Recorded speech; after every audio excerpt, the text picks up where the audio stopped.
জনগণ যাদেরকে ভোট দিবে সেই ভোট নির্বাচিত যে দল হবে তারা সরকার গঠন করবে। এটা হলো বিএনপি অঙ্গীকার, জাতীয়তাবাদী শক্তির অঙ্গীকার। এগুলো নিয়েই বিএনপির চেয়ারম্যান জনাব তারেক রহমান দেশব্যাপী কথা বলছেন। সকল ধরনের নির্বাচনী আইন কানুন বিধান মেনে তিনি কাজ করছেন।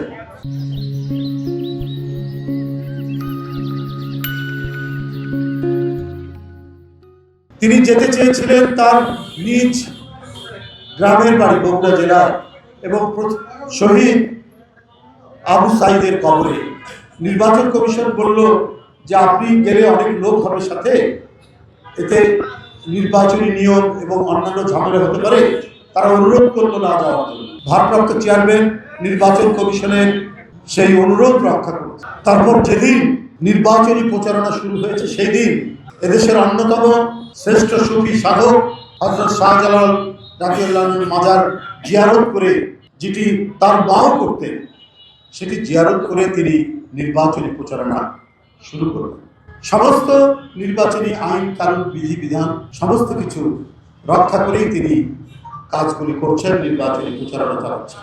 এবং এখন পর্যন্ত আমরা দেখিনি তার কথা বলার ক্ষেত্রে, তার বক্তব্যে তিনি যে চমৎকারভাবে রাজনৈতিক প্রতিপক্ষ হোক বা যারাই হোক কোনো ধরনের গুরু এবং অকথ্য আজেবাজে কথা বলে তিনি কোনো বক্তব্য রাখছেন না।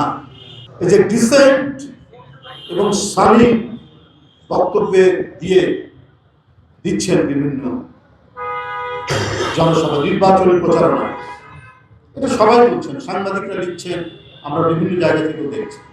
কিন্তু কেউ কেউ অযথা বিভ্রান্তি তৈরি করার জন্য খুঁত ধরতে সব সময় যেন চেষ্টা চালিয়ে যাচ্ছে, কিন্তু নিজেদের কোথায় কি খুঁত হচ্ছে সেটা তারা দেখছেন। কেন?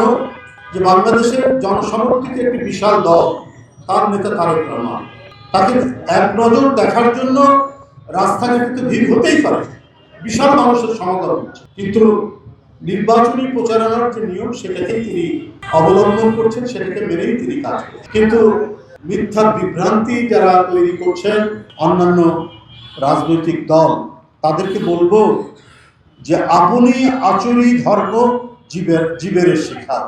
আপনারা কি করছেন না করছেন এটা কিন্তু মানুষ দেখছে হরহামেশা।